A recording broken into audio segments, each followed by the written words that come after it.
Welcome to the Great Coaches Podcast. To me, being perfect is not about that scoreboard out there. This is a chance of a lifetime. When you can understand the person, you can then work towards a common goal. We are all on the same team. Know your role and do it to the best of your ability. Focus on the fundamentals. We've gone over time and time again. Your defense has got to be better. Leave no doubt tonight. Great moments are born from great opportunity. Hello and welcome to the Great Coaches Podcast. My name is Paul Barnett, and here on the podcast we believe that there is no algorithm for leadership, and so we interview great sports coaches from around the world to try and find ideas to help all of us be better leaders. Our great coach on this episode is Alf Galustian. Alf started his career playing soccer for Wimbledon in the United Kingdom. Knee injuries cut short his career, and so he transitioned into coaching, and in 1984 he founded Curva Coaching alongside Chelsea great Charlie Cook. He's gone on to work as a coach with 17 national federations, including France, Brazil, England and Japan, as well as a coach instructor with over 50 top professional clubs from around the world, including Bayern Munich, Manchester City, Real Madrid, Man United, Benfica, Roma, AC Milan, Newcastle United, Juventus and Arsenal. And just before we go to the interview, today's podcast is brought to you by the Macquarie University Business School's MBA program. Designed to empower, challenge and transform, the Macquarie MBA gives you the business skills and knowledge you need to succeed in an evolving global economy. The program bridges the gap between theory and real-world application, bringing together world-leading professors, executives and industry partners to teach you how business can be used for good. I have just started working with the team at Macquarie on some projects and can attest to the quality of the people and material. To find out more, search for Macquarie University Business School's MBA. And now please enjoy our interview with Alf Galustian. You're listening to the Great Coaches Podcast. Alf Galustian, hello, good morning, good evening, and welcome to the Great Coaches Podcast. Paul, it's my pleasure. I've listened to your podcast. I think you've had some terrific people, so it's an honor for me to be with you.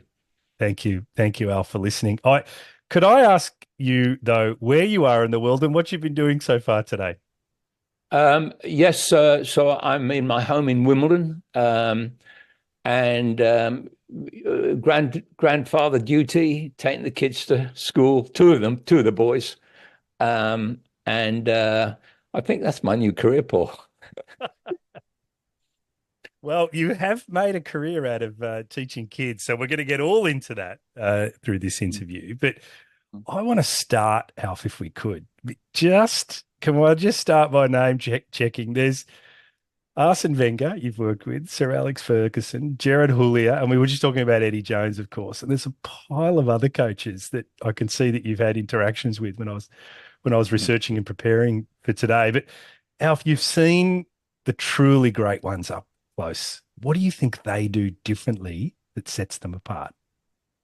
Paul, can I pick four people? Because with no disrespect to all the others in these 40 years, but the first person, my dear friend Gerald Houllier, who I miss every day.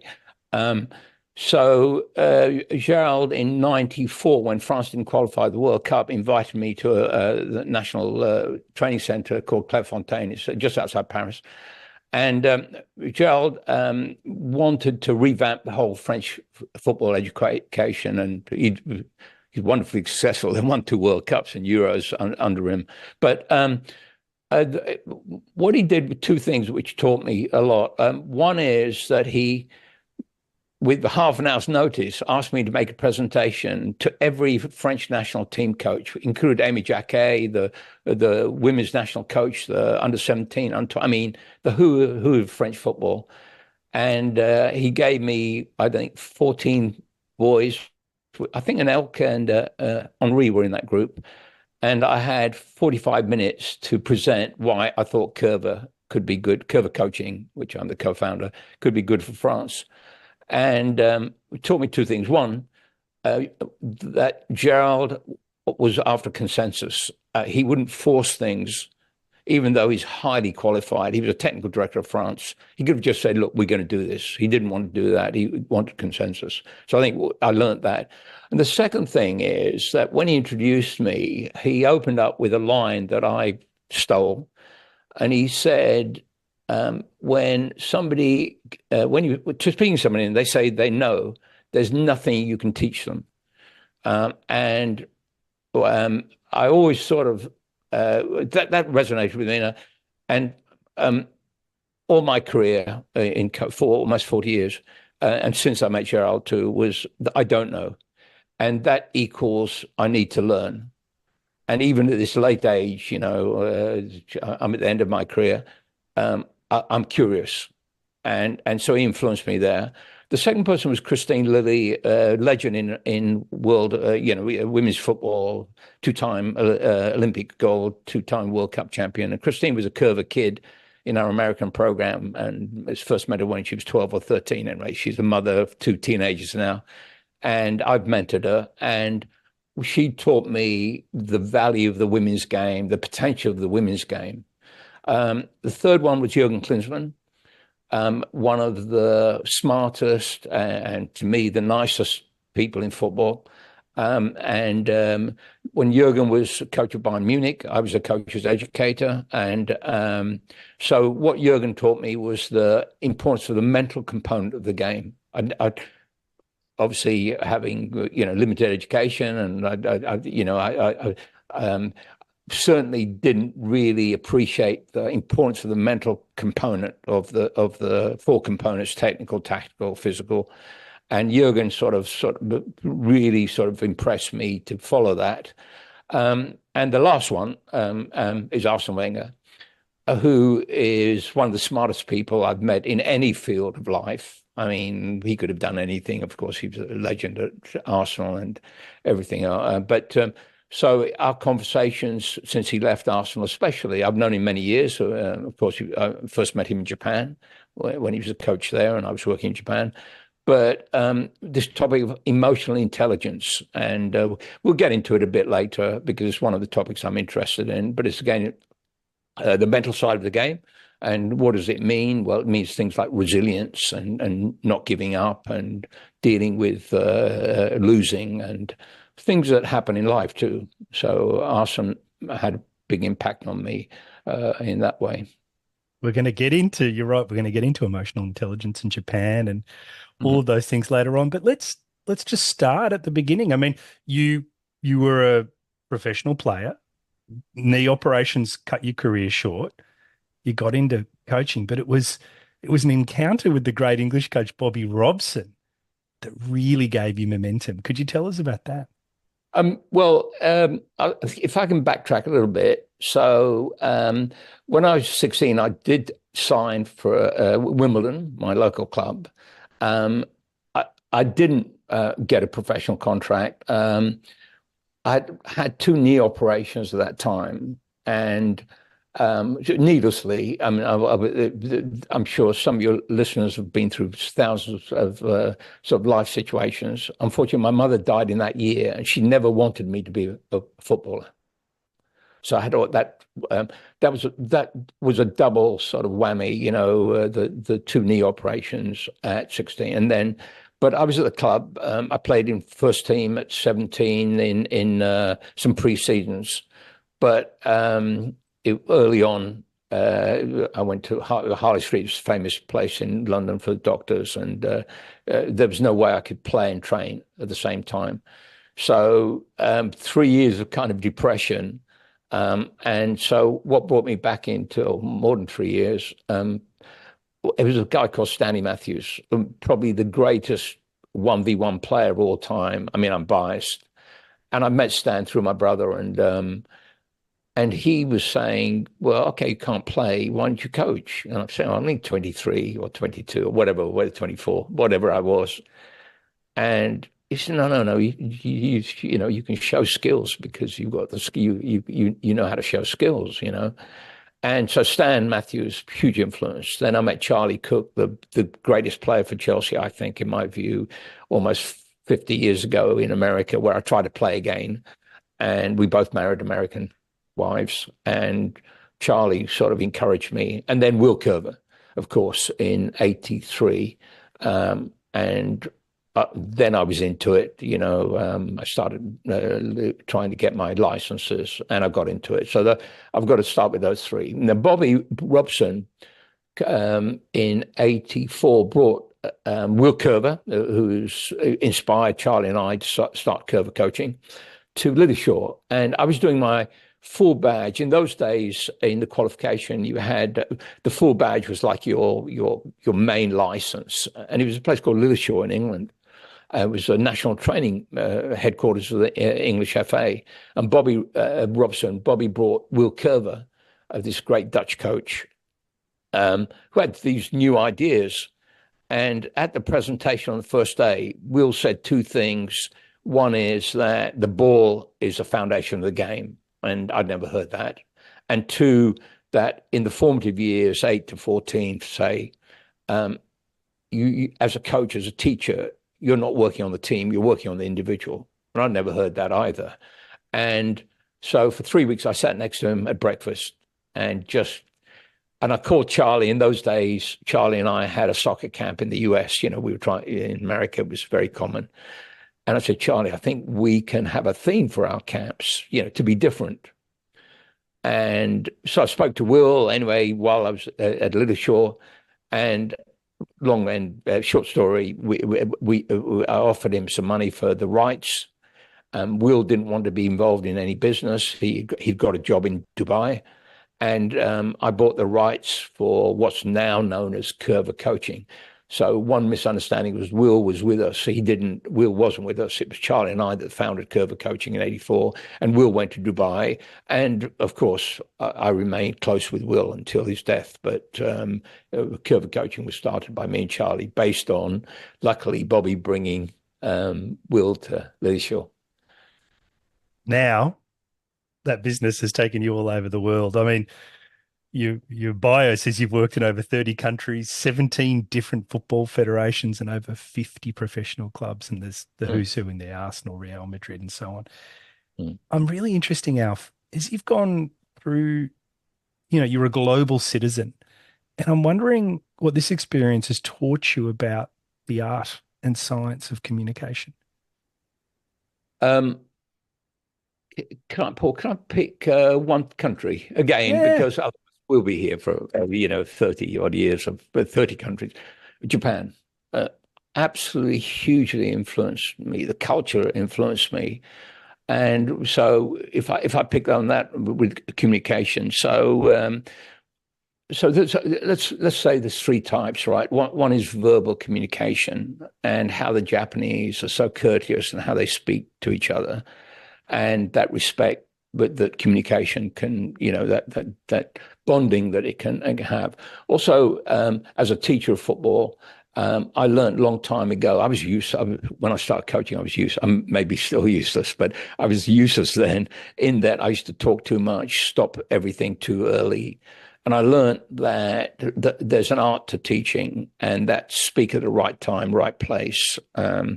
And sometimes don't speak. And Japan taught me that silence is really valuable in Japan. I've been in meetings in Japan where one guy's haven't said anything. I went to one meeting, one of the coaches was asleep, and in the elevator, I asked my Japanese interpreter, the guy's asleep. He said, "Oh, Alfton, that means he's thinking." So silence can be a quality. The second thing is body language. So if you're a coach, especially with young players, they can sense. If you're stooping down, they don't look at them. In Japan, I was there almost 25 years. That they're very shy and very modest and very humble, and sometimes they don't look at you in the eye. So one of the things I had to, very talented coaches, was to say to them, look, please understand that when you look at somebody in the eye, then you're communicating. So you're trying to be clear, simple, short and clear, right? And the final thing about communication as a football coach, as maybe any sports coach, maybe a business coach, is you demonstration. So I'll give you an example.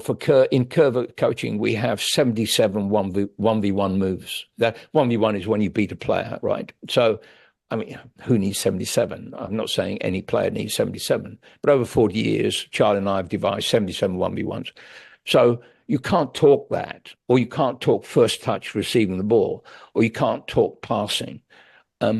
You've got to be able to show it. And so one thing I did in Japan was work with a lot of ex-professional players who had the skills to demonstrate, and because I feel that was a form of communication. Now, I don't want to put any grassroots coaches, or if you're injured and you feel, I'm not saying you've got to be a demonstrator to be a great coach, a good demonstrator. You can always use one of the players.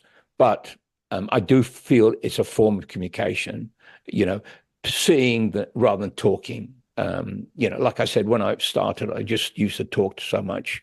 And then I learned in Japan, less is more. Alf, on the website, you list out the core beliefs of Curva coaching. And there's one of them that really caught my eye. You say, the success of any team system, tactic or formation ultimately depends on the quality of the individual player skills and the effectiveness of their small group play. It's the back end of that really caught my eye, the small team play, because there's many people listening who are in these small teams that are part of larger teams in work and in the sporting life. And I'm wondering if you could tell us what you've learned about this effectiveness of small team play and why it's so important to you. Yes. So traditionally, again, I'm talking about football, but I hear what you're saying, Paul. I think you can apply it to all sports and maybe outside sports. It's traditionally football is 11v11 after 12 years old globally, right? And Charlie and I thought many years ago, well, that's not you could interpret it another way. You could say that the game is where the ball is, and that's not 11v11. That's 3v1, 4v2, and 1v1 sometimes, and the ball moves, and it's another contest. And that's what I mean by small group play. And we see the game through, well, you've got to have these individual skills in tight spaces, and it's not 11, it's these small groups working together, and if they work effectively together. And the second part was that you use the ball as bait.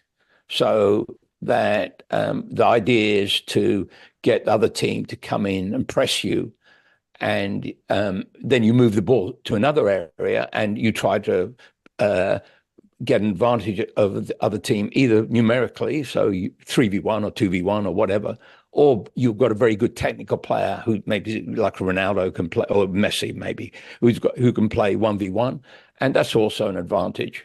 So that 1v1, 2v2 is a purest small team game, in my view. So that was what I meant by the importance of small group play in relation to teaching the team game of 11v11, which is what football after 12 years old is. So we call it the Curva box trap. In that box is where we attack, and in that box is where we try to win the ball, hence the trap.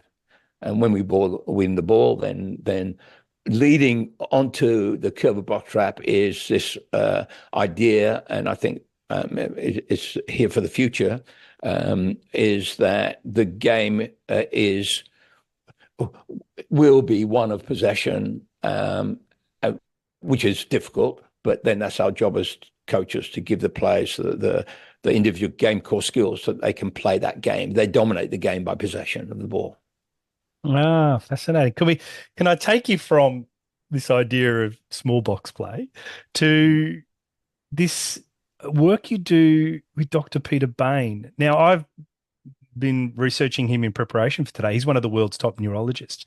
And I know he's really influenced your thinking on unconscious automatic skills, is how I think I've heard you describe them.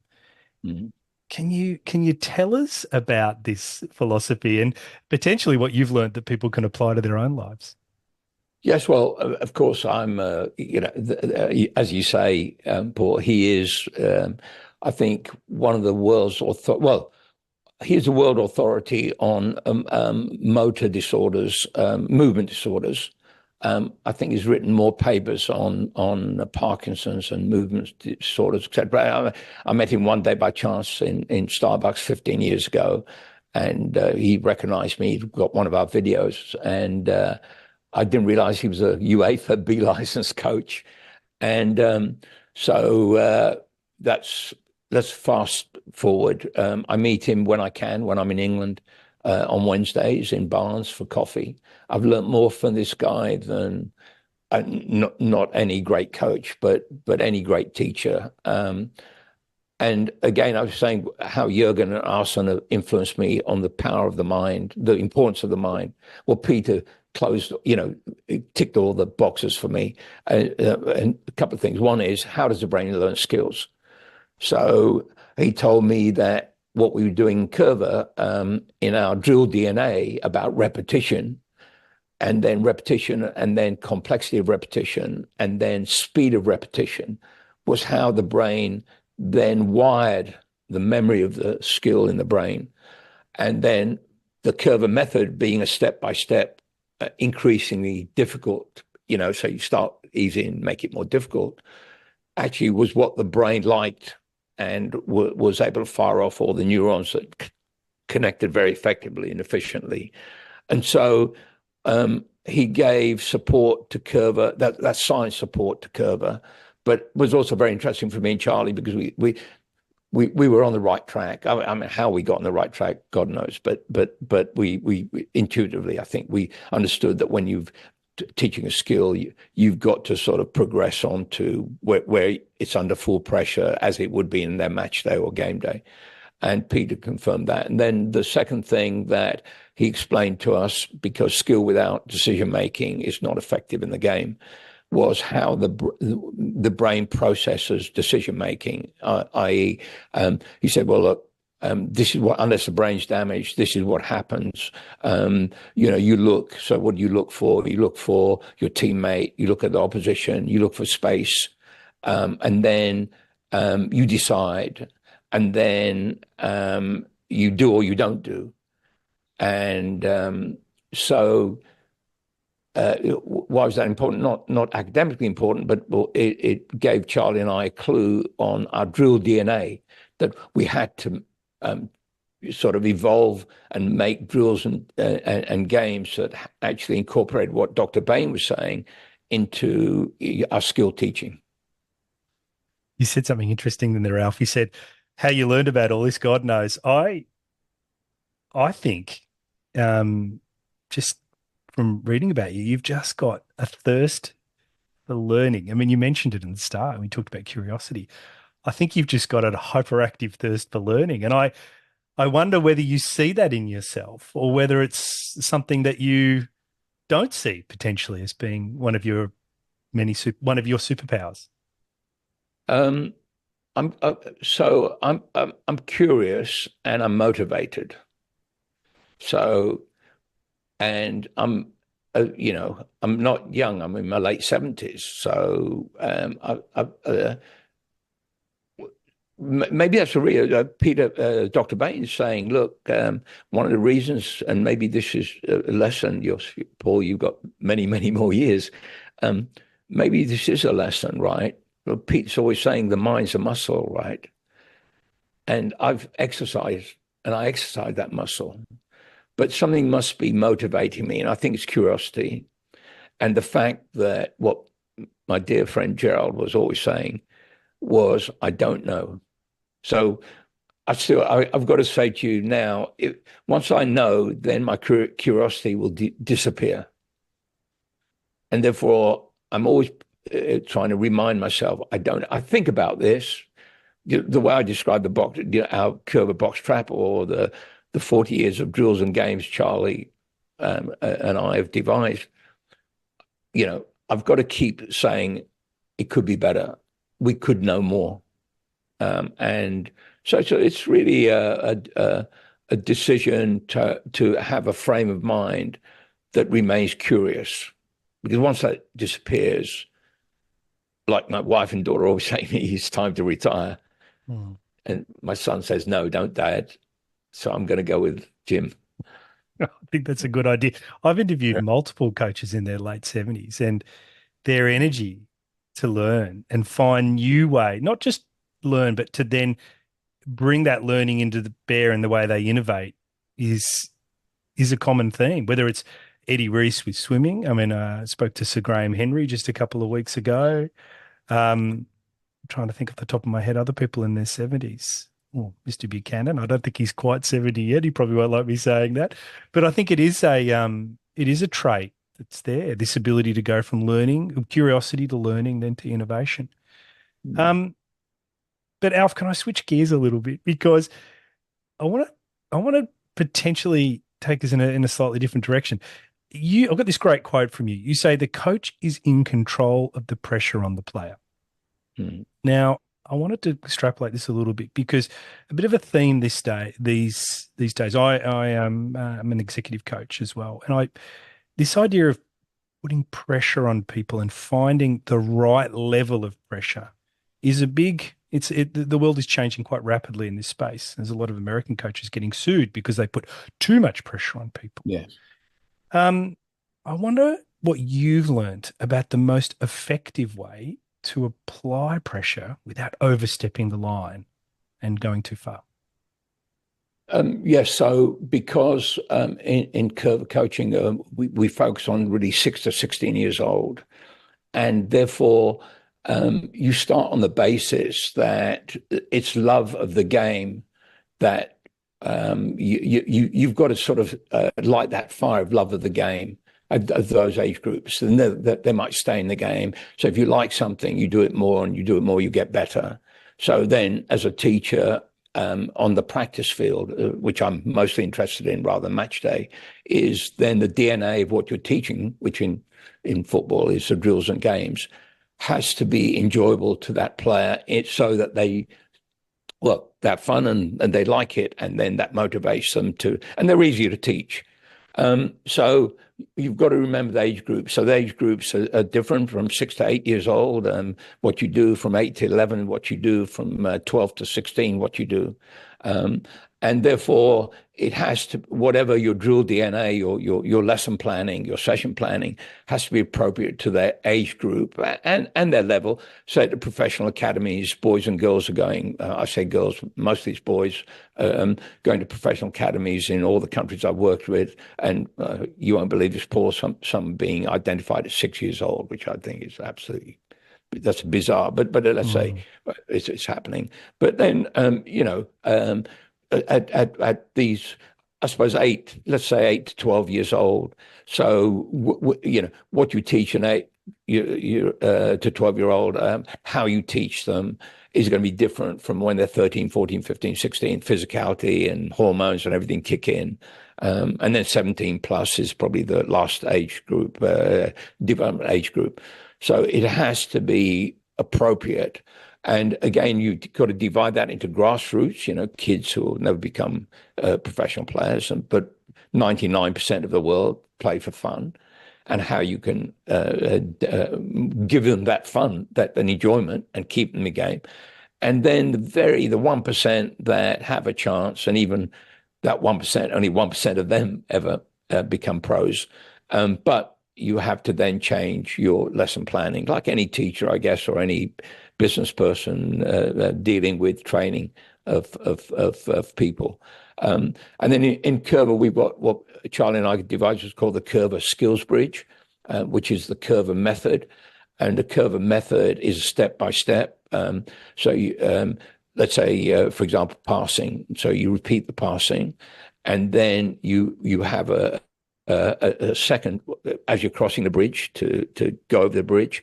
So first of all is repetition. So you've got no challenge, you just repeat it. And then you've got something called graduated pressure training.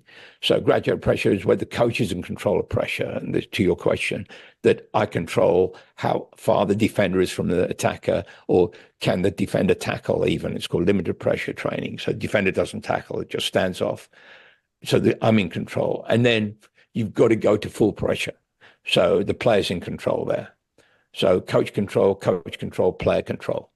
And over their education, if you like, kindergarten, university, you go through that process. And sometimes you find, grassroots is difficult to coach because the kids are mixed ability.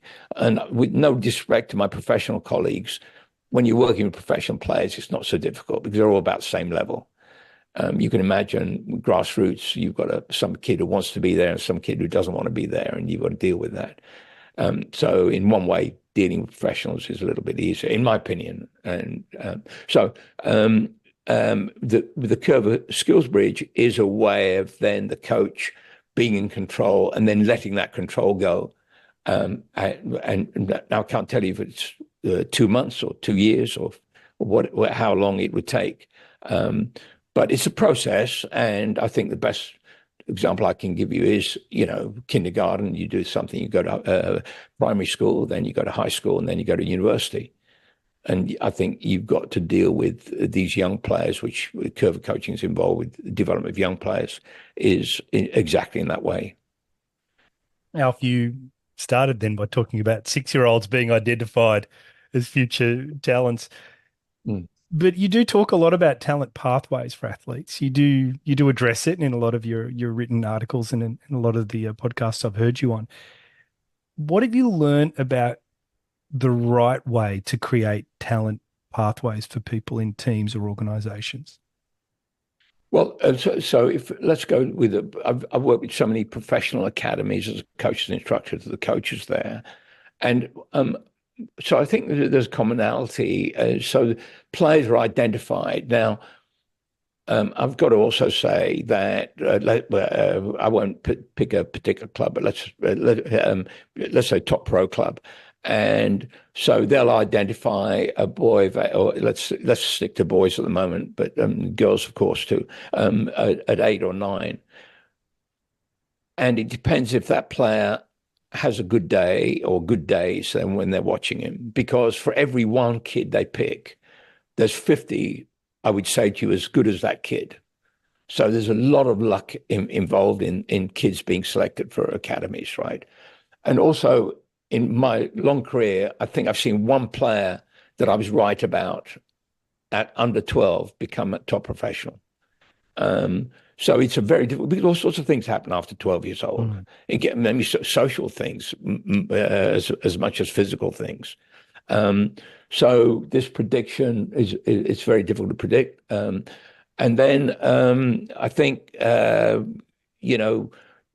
once you accept that factor of luck, then it's a question of what's the DNA of the player that you got to identify. So do you want them to be fast, quick, skillful? All those things you want, right? And so what I think that we should do better on, and when I go and work at pro clubs, is not always looking for the boy or girl who, especially at the young ages, can sort of dribble past 5 players and score a goal all the time. Look for the kid that passes the ball that understands what to do with the ball before they get it. Those few seconds. And those boys, I'll say boys, aren't noticeable. Coaches don't notice them a lot because they're not they just get the ball and pass the ball. And of course, they're not noticeable. But those kids that can, and get to Dr. Bain's point about the power of the decision making, or the importance of decision making, it's not when you get the ball, but it's the kids that actually are able to, while the ball's traveling to them, see, well, I'm going to run, I'm going to shoot, I'm going to pass. I've seen a few boys like that. But when you actually see them playing for their, top teams, their academy teams, they don't stand out. They don't beat 4 players and score a goal. And I would just urge coaches, look, because football's a team game, and I think passing and receiving is past and future. Look for those kids who've got this game, what Gerald used to define as game intelligence. Before they get the ball, they're all looking for the options. And what Dr. Peter and with Arsene Wenger also have been discussing this topic about scanning. It's a very popular topic now in football, just a fancy word of looking around. And I think we've got to be a bit more definite about that too. So, yes, of course, the more looks, as Dr. Bain says, that all the information comes through the eyes and then the brain processes it. So obviously looking is, fundamental. But I think a little more specific is, yes, you look around. I mean, if your team's got the ball, there's scanning when your team's got the ball and when your team hasn't got the ball. But let's say your team's got the ball, then probably the most important scans is as the ball's traveling to you, not when the ball is with your teammate, if that makes sense. But as it's traveling, you make multiple scans. Maybe when the ball is with your teammate, you don't have to make so many scans. So I think, that can all be fed in the DNA of the drill. Fascinating. Alf, perhaps if I could just ask one final question, and I'd like to preface it with another quote, if I could. You say, as long as you believe what you teach, then you become a good teacher, because that's what a coach is really, especially in development. So it just prompted me to want to ask you how you hope the many, many people you've helped around the world will describe your teaching and coaching. Can I do this in 3 parts? I guess. Of course you can. Yeah. So the first thing is follow, I suggest, this notion that there's always something to learn. And that you can have the most brilliant teacher. And, I've found this in all the great people I've met outside football too, is this curiosity that I was saying to you. So, I'd like people to think that's always remained with me, and that all the work Charlie and I've done over these 40 years has been because we believed in something, and in the end it's our opinion, and that you can't say, well, this is it. Because once you say this is it, there's no more to learn. So that's the first thing. And then I think maybe in between ages 6 and 16, redefine what winning means. And so I know it's every competitive sport, winning is a score, isn't it? A lot, or measured by the time or whatever. So 2-0, yes, we win the game. But between those ages 6 and 16, maybe redefine, especially to parents and other coaches, that winning can also be defined in terms of the kid improves. So, like I did a podcast a few days ago with my friend Chris Ramsey, who's at Chris Patterson, Tottenham, and Chris was saying, well, yes, when you're in class and if your kid, your boy and girl, your daughter, son and daughter get 80% in maths, you don't care if another kid gets 30%. You care that your kid gets 80%. And so that's winning. And if my grandsons and granddaughter improve in football, and I can anecdotally, so because I try to watch them when I'm not working, I don't really care about the score. I care if Jack or Jesse or Aaron or Joe is improving. So redefining winning, and then also explaining what the value of mistakes that, again, I learned in Japan. And I also just been to Argentina, and I did a podcast with Messi's coach, and talking about Messi, especially, it was my favorite player, and just, what's the mindset of such an exceptional person. And I think it's that focus, that concentration, which comes again because we've got another podcast Dr. Bain and I did with Zidane and Messi discussing different aspects. And you could see their love of the game. That's what I'm saying, is you can't beat that. Everything starts from the love of the game. And Messi's coach was telling me that with Messi, it's just a game. Yeah, okay, all the successes come. He just loves the game. And if you can maintain that love, where you lose your way, I think sometimes is where other things replace that love. And so, and I think finally, without boring you, finally, I think that football is more than a game. With all the terrible things happening, it could be a form of communication. Even if you don't speak the same language, like I've said to you, I was in Argentina, I speak Spanish, I speak no Spanish. In Japan, all my work in Italy, I speak no Italian, but we communicate. And so it is the most, with no respect to other sports, it's a language now, a global language. And I think that we should use it for that.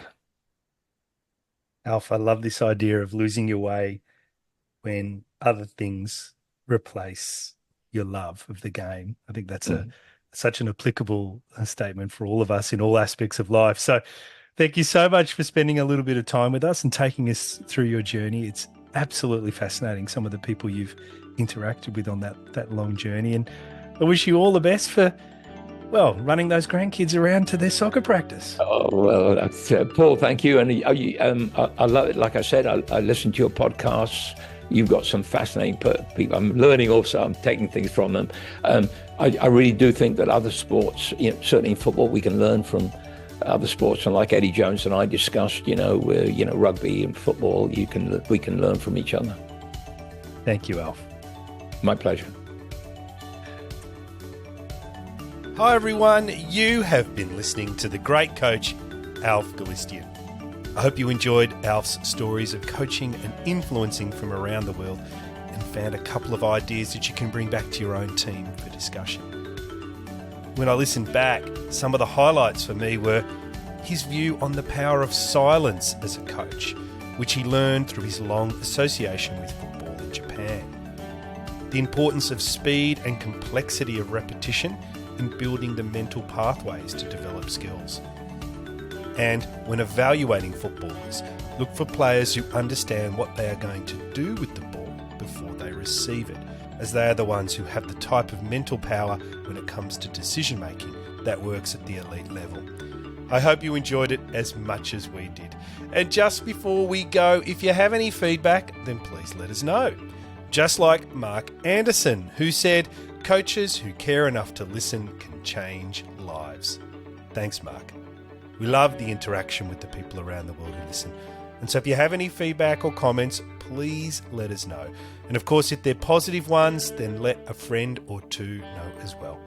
All the details on how to connect with us are in the show notes or on our website, thegreatcoachespodcast.com.